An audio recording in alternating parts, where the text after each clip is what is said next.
The Tribes of Tatooine.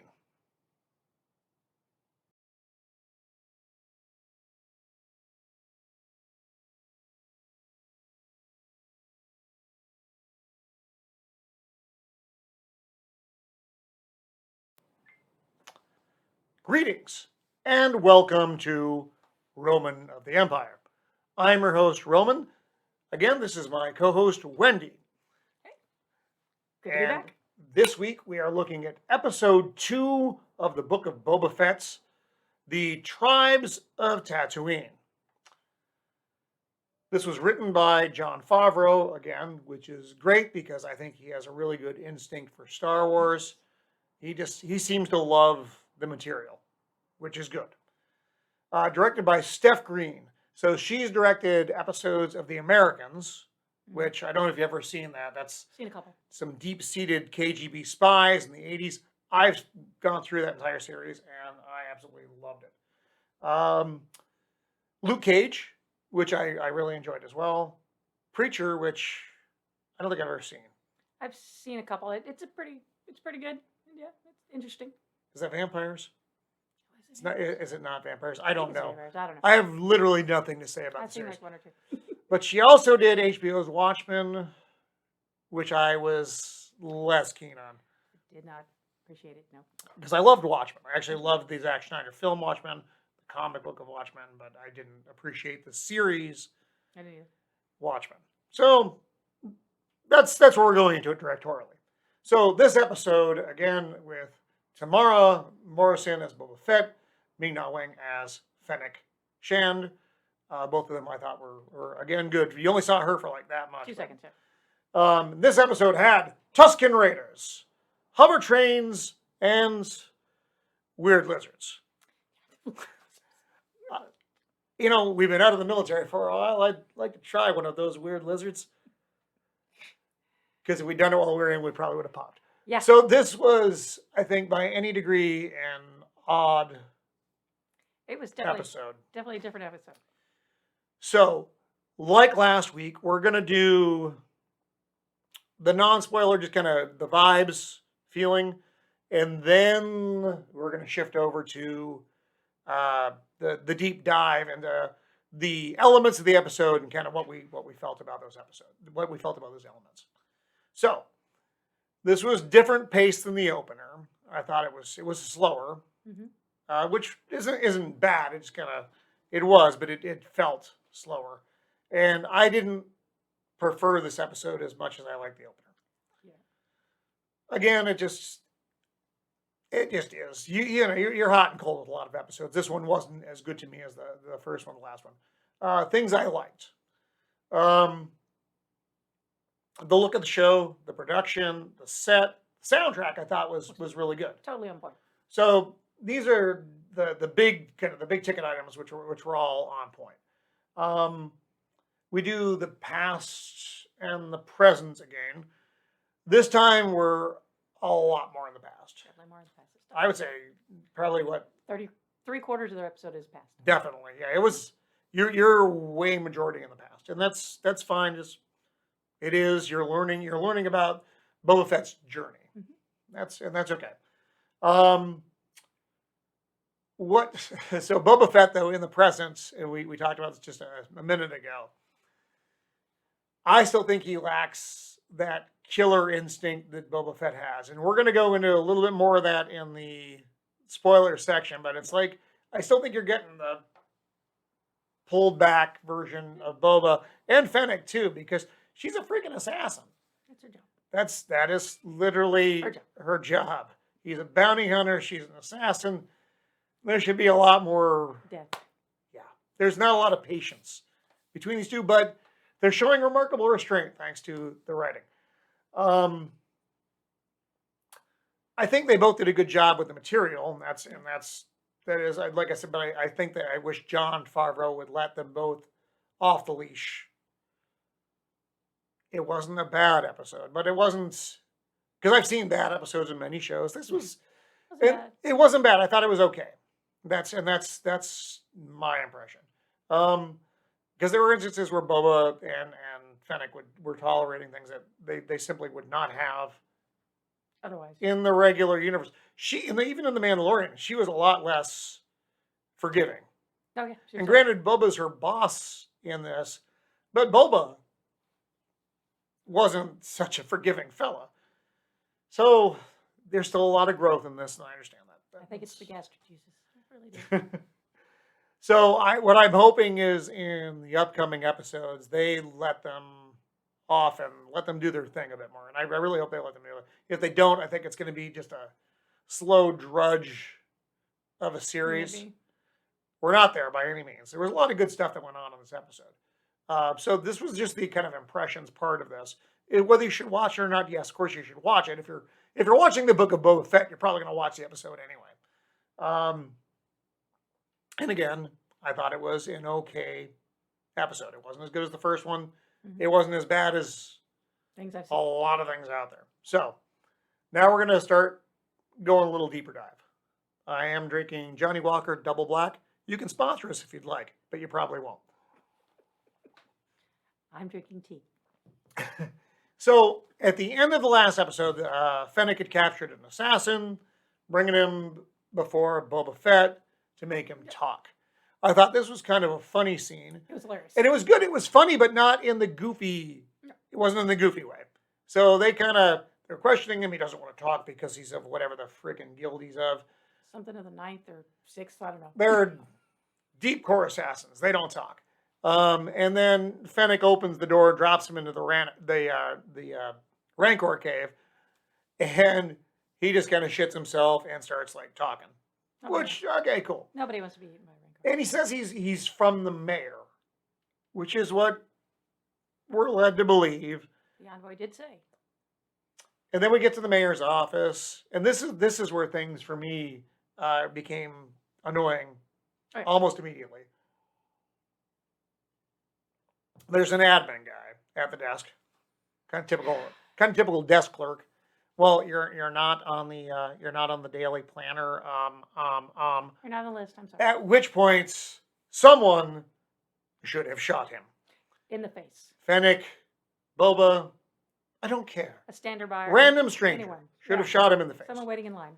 And then the mayor's representative, the one who was basically threatening him during the initial meeting, was trying to block him from coming in. And again, should have in been the shot. face. Yep, shot in the face.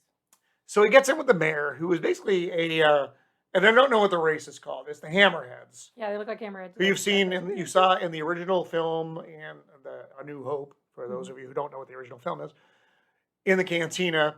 Except he actually has a translator on his throat so you understand what he's saying. And he gives Boba Fett some kind of BS. blah, blah, blah, blah, blah. They kill the assassin because they're not supposed to operate within or outside of Hutt territory or something. But then tells him to go back to Jennifer Beals' saloon, Go back to the canteen. Yeah. which is, again, kind of a little bit abstract. And it's like, why would you do this? But Boba and Fennec go back there, at which point the Hutts arrive. In the manner of which apparently people are accustomed to Ahead arriving. the bad guys arriving. Yep. There's drums beating and Whole entourage going on. they get carried in on the big freaking, what do they call it? It's some kind of big table. I don't know. It's a big. Imagine Pharaoh-esque. It's Pharaoh-esque. Pharaoh-esque. Yes, That is actually very that's an Pharaoh-esque. excellent way of saying. And they weigh as much as a pyramid. Mhm. So what has happened is Jabba's cousins, the twins, The twins, yeah. have laid claim to Jabba's territories. Had a contract undoubtedly. And they are challenging Boba, who has also laid claim to the territories. Now, this exchange didn't really last very long, and you didn't really get a lot out of it. I think the most interesting was the Oh yeah. Wookiee. Wookiee was cool. I was like, wow. The Wookiee was in it for about 5 seconds, but he's a Wookiee gladiator working for the Hutts, obviously meant to be as a threatening dude. Not as cuddly as. Not cuddly at all. No, he did not have that. He didn't have a cuddly vibe at all. You didn't want to pet him. No, you didn't want to pet that guy. No, You because didn't want to hug. You did not want to hug. he would this eat guy. your fucking hand. Yeah. So there's a brief exchange of words. The Hutts blood is bad for business, Yeah, blood's bad for business. which isn't really very hot. Mm-mm. And sleep light bounty hunter. Yeah, sleep on. Yep. And then they leave. Yeah, they're gone. And it's like, and that had to take at least, like, just to turn that thing around, it had to take a couple hours. Yeah, that was. We got the brief version of it, but it probably took at least 4 hours for them to turn that massive thing around with the 7,000 pounds sitting on the shoulders of 10 men to get off the street. So they had a lot of time to discuss this and probably should have done nearly anything All you else. have to do is shoot the guy in the corner and everybody falls. And that collapse, the huts roll over, and that's it. It's They're over. done. They can't move. But they didn't do that. Instead, they go back to Jabba's old, I want to call it a palace, but what his hangout his little fortress, his little So hangout. they go back to Jabba's place, which is now Boba's place. And he goes back into his chamber, the resurrection chamber, getting his wounds healed. And of course, while he's in there, we go back in time through dreams. Dreams are back. And so he's back with the Sand Folk. Remember at the end of the last episode, he killed the big creature, saved the kid. The kid got credit, but everybody knew he did it. And so he's like in with the Sand Folk. He's like, yay, Sand Folk. And this is where you do, and we joked about this, you get the A-team scenes during this. This is the entirety of the rest of the episode is with the Sand Folk. So, you come in and Boba is being taught how to fight in Tusken style. With the stick. This is something new for him, and it's one of their main warriors, the one that they sent out to challenge him, and he got his ass kicked. So now he's actually working with the guy. The guy's teaching him. The guy's still not like super kind to him, but he's teaching him in the way a master teaches a student. You fucked up, you get a head slap. You smacked it. And that's not so bad. It's way better than he was doing before. When he was tied to a stick, getting yelled at by a dog. So he's out with the Sand Folk. He's doing his training. And then they all start kind of freaking out. There's a vibration coming, and they do that. Whatever. Lizard dogs are barking. And there's a hover train coming. We don't know what the context of the train is. We don't know anything about this. But we do know as soon as the train gets close enough, it just starts opening fire on the Sand Folk. Banthas are getting knocked over. Banthas. The Tusken Raiders, children, women, we don't know because they're Sand Folk, are all getting blown away. Not cool. It's not a cool scene. Boba grabs a couple of them, rescues them, puts them behind a dead Bantha. And now nightfall comes. And Boba's just kind of sitting out there drinking from one of those, whatever they find in the desert, those little black eggs looking things. Yeah.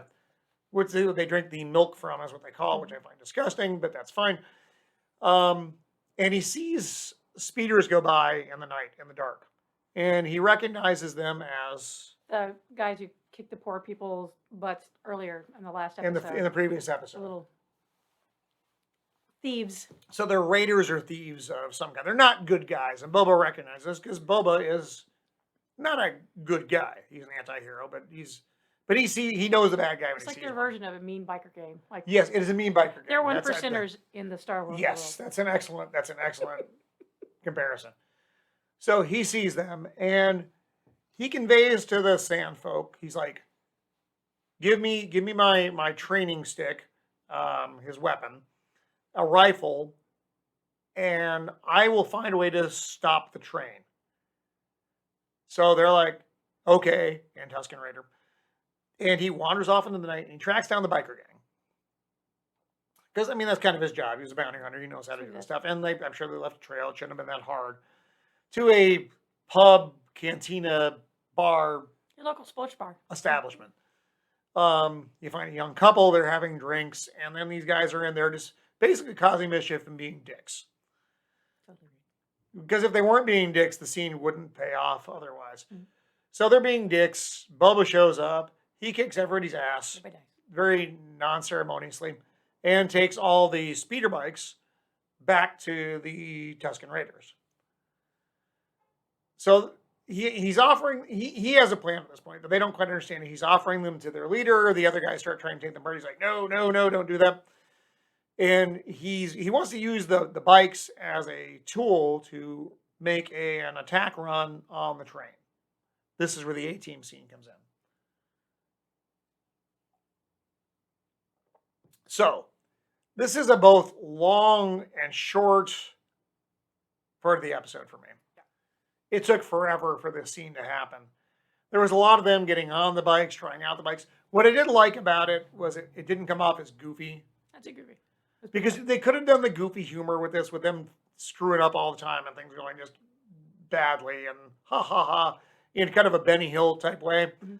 They didn't. They were falling off the bikes, but it wasn't like baha funny. It was just like, okay, got it. Learning curve, go.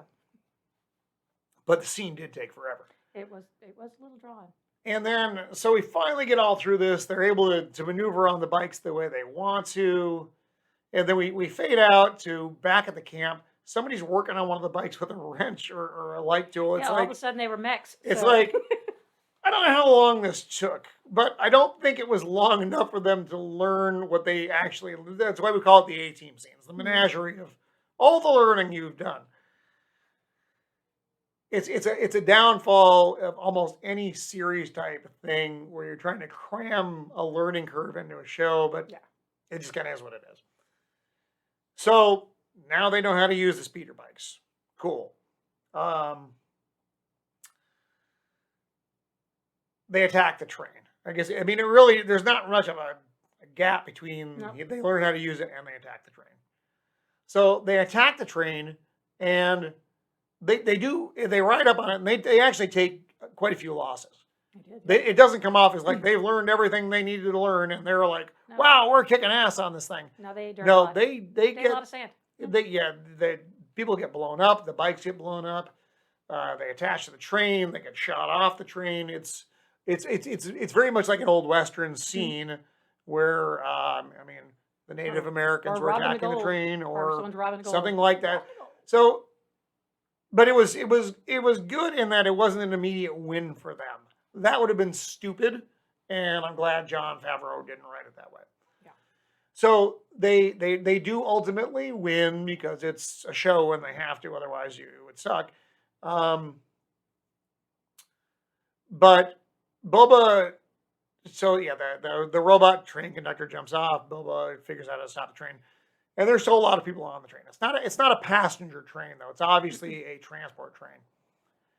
There are arms on board, other supplies which we don't understand, and Boba's kind of hinged their survival on what's on the train. And he says, "That's not spice." And the fish man answers, "What is spice?" Plain old stupid. Yep. From the slave mines of Kessel, which harkens back to A New Hope. Sure, we'll be working in the spice mines of Kessel for sure. I'll make the Kessel run. So, Kessel. It's not a great place to go to. And so, of course, they find the spice. And instead of killing them off, which Boba Fett probably would have done, he tells them, this territory is under the control of the Tuskens. This is their birthright. This is ancestral lands. If you're going to come through here, you're going to pay a toll. So, he's establishing himself as a leader, even within the Tuskens, which is kind of weird. But to be fair, the fish people that probably don't speak Tusken, nor the Tuskens speak fish people. Yeah. And so they march off and tell people whatever they're going to tell people.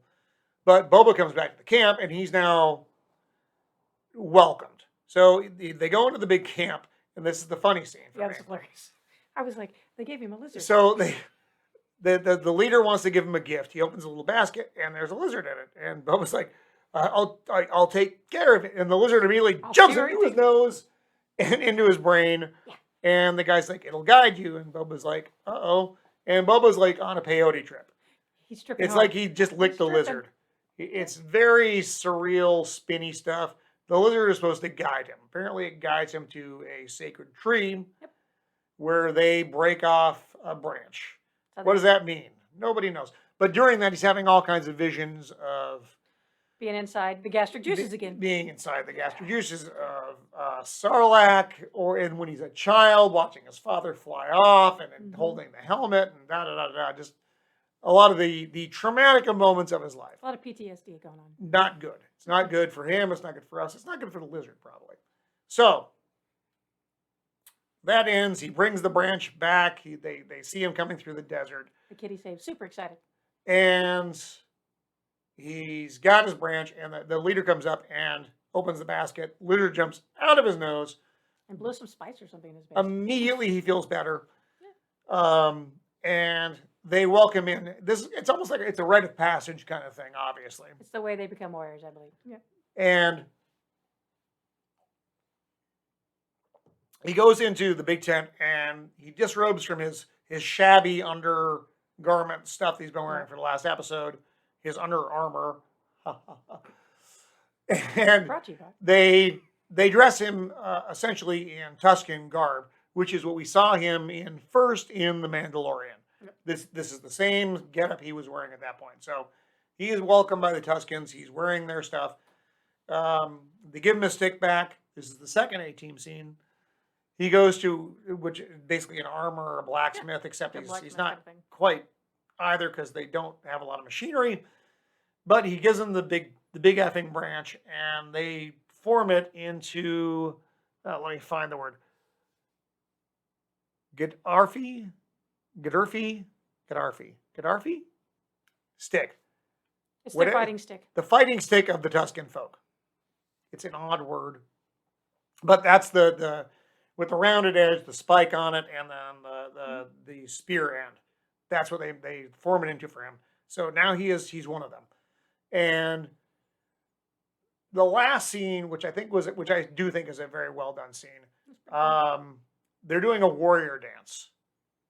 And he starts it up. Boba starts it up, and then the other warrior joins in, and then they all start joining in, which I think is a good nod to Morrison's Maori roots, because that's what he is. If you ever seen the film Once We're Warriors, which is a great film, I do recommend it.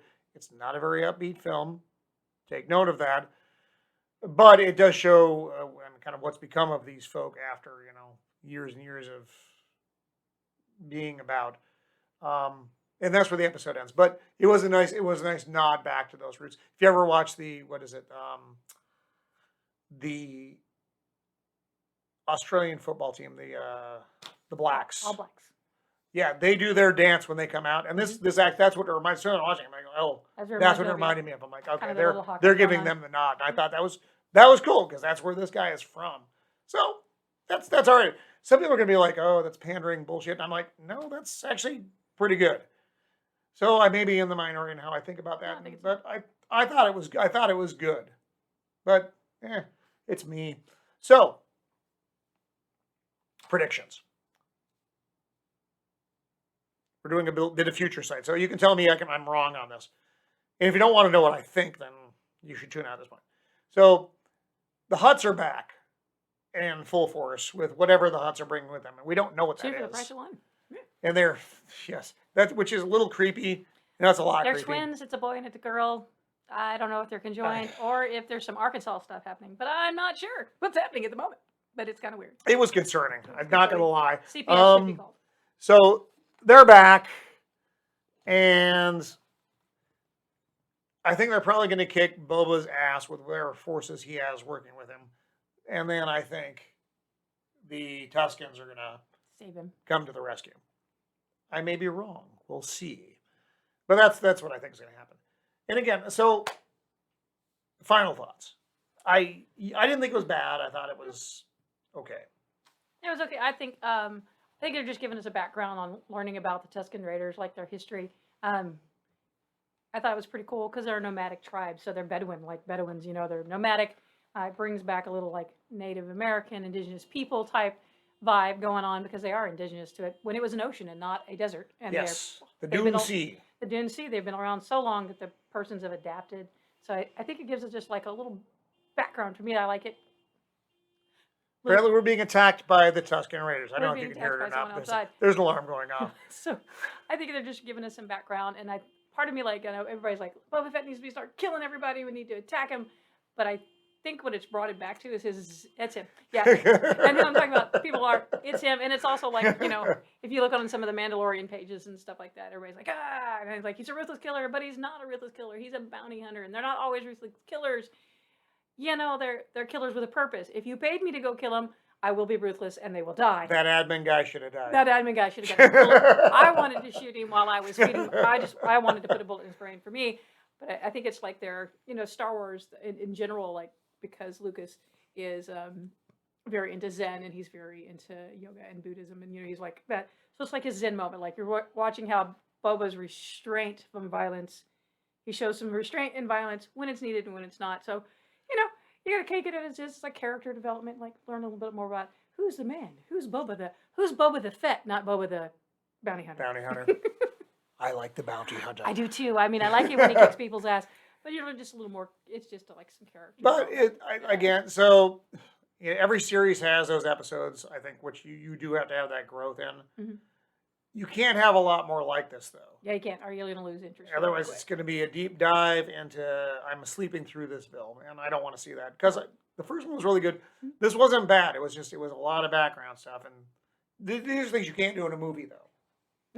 Because it's way too deep dive to go into a movie. I mean, that's half the movie and it's over. Yeah. But they have the captured bounty hunter. He learns their ways. He helps them take the train. They're victorious. And then the movie's over. But we've got a lot more to go in this because he's got to take on the Hutts, and we got to see how this whole thing everything's going to plays out. How to get everybody where they're at. I hope it's going to be cool. I do like the use of the sets, though. When they walked into former Jabba's palace, and the door lifted for Fennec and the prisoner to come through and then drop down again, though, you have those flashbacks to Return of the Jedi. It's like they're doing a good job with their sets on this. Oh yeah, I like especially the part where they took the. I literally laughed out loud when they were in there with the little ninja wannabe assassin guy, and they dropped him into the pit. Yes, and I'm like, well, dude, there's nothing down there. It's dead. But he didn't know that. He pissed himself while he was down there because the door to the Rancor's opening is. It's the mayor! It's the mayor! And it's some like little rat critter in the back. Just kind of, hello, governor. Little mousy sounds. And I'm like, yeah, don't you feel like a dumbass right now? But it was hilarious. That was hilarious to me. I'm like, did they get a new one? At first when he dropped, I'm like, did he find him a new critter? I don't think so. But the look of it though is spot on. They're doing spot on. Seeing Mos Espa again is it's all Tatooine, so it's a cousin of Mos Eisley, which is they're all port cities on this planet. So, who knows? Who knows what else is going to come out of this? But so far, I'm going to hang with it, and I'm still enjoying the show. So, that's where we are right now. I envision headless Hutts. I really do. I envision headless Hutts in the future. That's a bit dark. Mm-hmm. I don't even know what you do with that. Moments of death and destruction. Fair enough. I just think or maybe barbecued, put on a spit. I know what a Hutt tastes like. I don't know. Chicken? Well, final thoughts? Hey, just keep watching. Like, don't just do what you do. And if you're a true fan of the series, then you'll watch, and we'll pick it apart, and everybody has their own thing. Yeah. Each week. A little bit. We'll see what we get from the carcass. I do like Jon Favreau's vision, and I hope he doesn't wander off and Gina Carano this. Yeah, please don't. Because we love Gina Carano. Please don't do that. So, thank you for hanging out with us this week. Please like and subscribe. This has been Roman of the Empire with Special Guest Wednesday. Signing off. Be kind.